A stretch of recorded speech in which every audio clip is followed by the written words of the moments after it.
This is the story of a man named Stanley. Stanley worked for a company in a big building where he was employee number 427. Employee number 427's job was simple. He sat at his desk in room 427 and he pushed buttons on a keyboard. Orders came to him through a monitor on his desk, telling him what buttons to push, how long to push them, and in what order. This is what employee 427 did every day of every month of every year. And although others might have considered it soul-rending, Stanley relished every moment that the orders came in, as though he had been made exactly for this job. And Stanley was happy. And then one day, something very peculiar happened. Something that would forever change Stanley. Something he would never quite forget.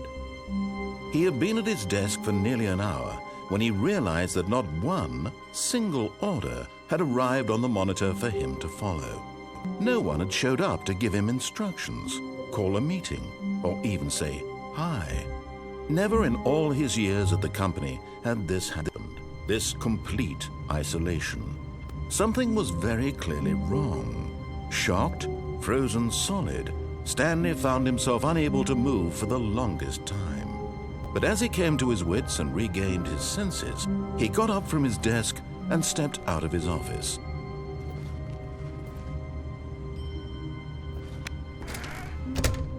But Stanley simply couldn't handle the pressure. What if he had to make a decision? What if a crucial outcome fell under his responsibility? He had never been trained for that. No. This couldn't go any way except badly. The thing to do now, Stanley thought to himself, is to wait. Nothing will hurt me. Nothing will break me. In here I can be happy forever. I will be happy. Stanley waited. Hours passed, then days. Had years gone by? He no longer had the ability to tell. But the one thing he knew for sure, beyond any doubt, was that if he waited long enough, the answers would come. Eventually, someday, they would arrive. Soon, very soon now, this will end. He will be spoken to. He will be told what to do. Now it's just a little bit closer. Now it's even closer. Here it comes.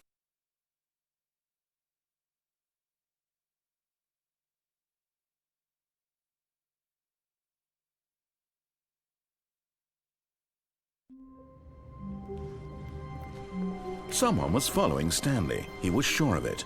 If he checked over his shoulder now, he would surely catch them. It was only a matter of time.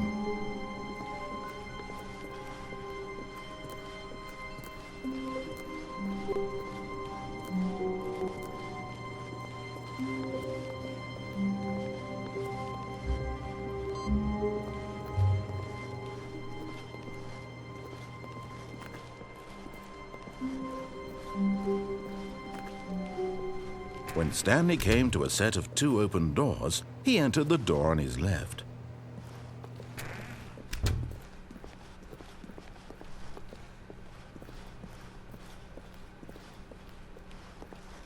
Yet there was not a single person here either. Feeling a wave of disbelief, Stanley decided to go up to his boss's office, hoping he might find an answer there.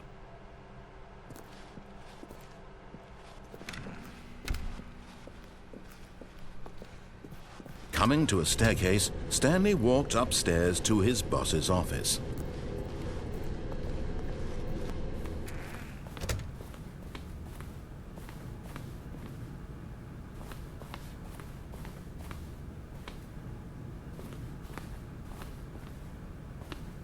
Stepping in.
All of his co-workers were gone.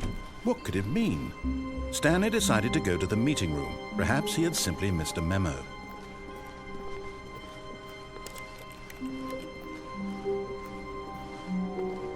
When Stanley came to a set of 2 open doors, he entered the door on his left.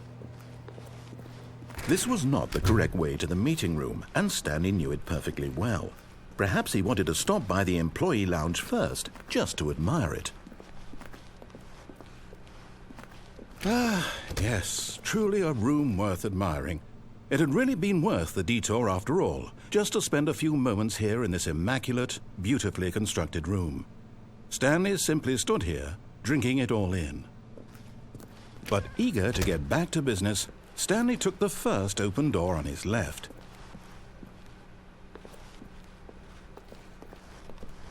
Stanley was so bad at following directions, it's incredible he wasn't fired years ago. Look, Stanley, I think perhaps we've gotten off on the wrong foot here. I'm not your enemy, really, I'm not.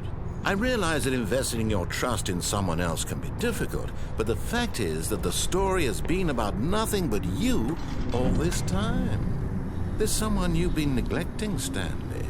Someone you've forgotten about. Please, stop trying to make every decision by yourself. Now, I'm not asking for me, I'm asking for her. This is it, Stanley. Your chance to redeem yourself, to put your work aside, to let her back into your life. She's been waiting. That's her, Stanley. You need to be the one. Oh, no, you can't. Did you just unplug the phone? No, that wasn't supposed to be a choice. How did you do that? You actually chose incorrectly? I didn't even know that was possible. Let me double check. No, it's definitely here, clear as day. Stanley picks up the phone. He's taken to his apartment where he finds his wife, and the two pledge themselves to one another. Music comes in, fade to white, roll credits. Not picking up the phone is actually somehow an incorrect course of action. How is that even possible?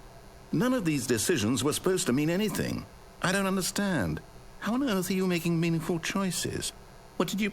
Wait a second. Did I just see... No, that's not possible. I can't believe it. How had I not noticed it sooner? You're not Stanley. You're a real person. I can't believe I was so mistaken. This is why you've been able to make correct and incorrect choices. And to think I've been letting you run around in this game for so long. If you'd made any more wrong choices, you might have negated it entirely. It's as though you completely ignored even the most basic safety protocol for real-world decision-making. Or did you not grasp the severity of the situation? Well, I won't have that kind of risk on my watch. I'm going to stop the game for a moment so we can educate you properly on safe decision-making in the real world. Please observe this helpful instructional video. Choice. It's the best part of being a real person. But if used incorrectly, can also be the most dangerous. For example, in this scenario, a hypothetical real person named Stephen has a choice. He could spend years helping improve the quality of life for citizens of impoverished third world nations. Or he could systematically set fire to every orphan living in a 30-kilometer radius of his house. Which choice would you make? Remember that unlike here, the real world makes sense, and at no time should you make a choice that does not conform to rational logic. If you find yourself speaking with a person who does not make sense, in all likelihood, that person is not real. Allow the person to finish their thought, then provide an excuse why you cannot continue talking. Turn to a partner and practice saying, "My goodness, is it 4:30? I'm supposed to be having a back, sack, and crack."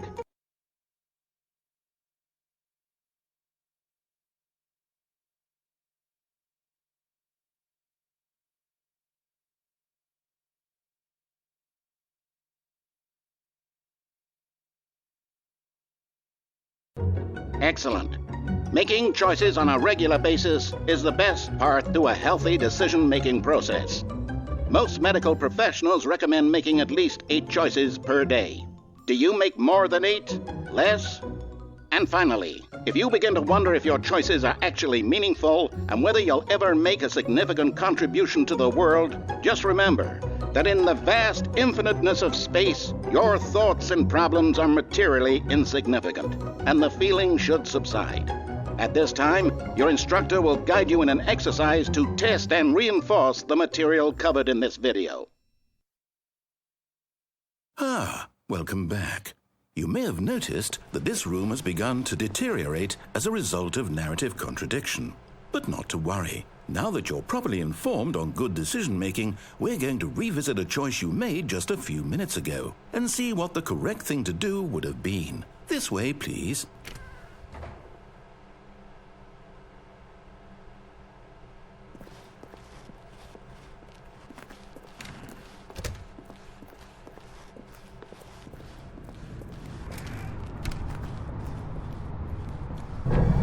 Now that we know your choices are meaningful, we can't have you jumping off the platform and dying. Imagine the main character dying senselessly halfway through the story. That story would make no sense at all. We just need to get you home as soon as possible before the narrative contradiction gets any worse. Unfortunately, it seems this place is not well equipped to deal with reality.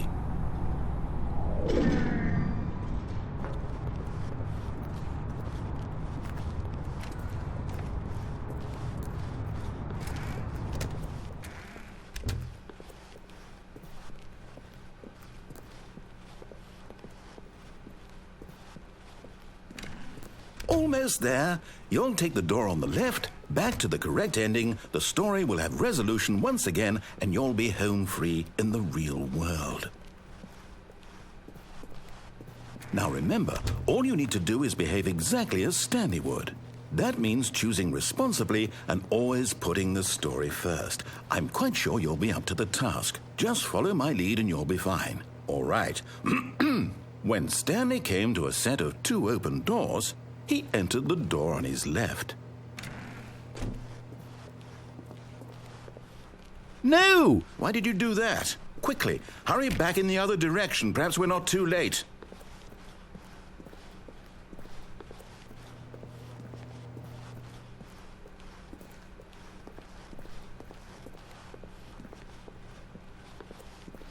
Oh, it's ruined.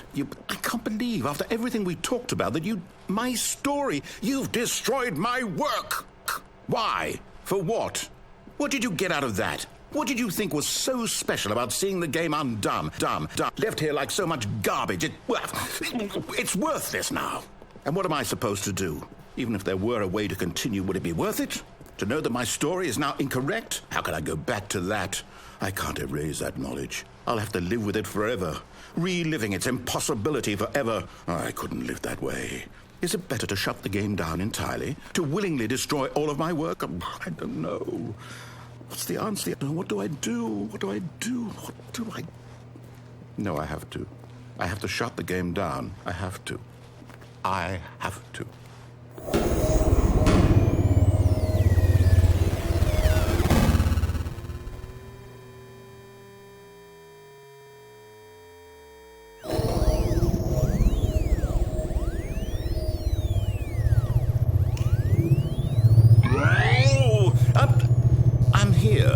I'm still here in this pile of rubbish, with you who thought you were so clever.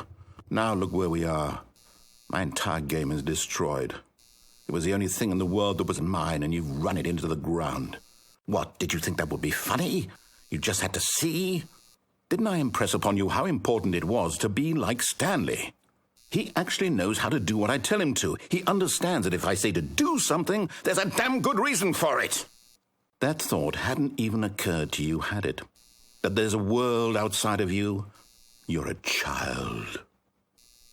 Oh, my story. If you'd just gone through the door on the left, you would have seen it. There was a whole underground facility. You would have destroyed it and been victorious. It would have been so perfect. I worked so hard on it. I tried so hard. Behave exactly as Stanley would. That means choosing responsibly and always putting the story first. I'm quite sure you'll be up to the task. Just follow my lead and you'll be fine. All right. When Stanley came to a set of 2 open doors, he entered the door on his left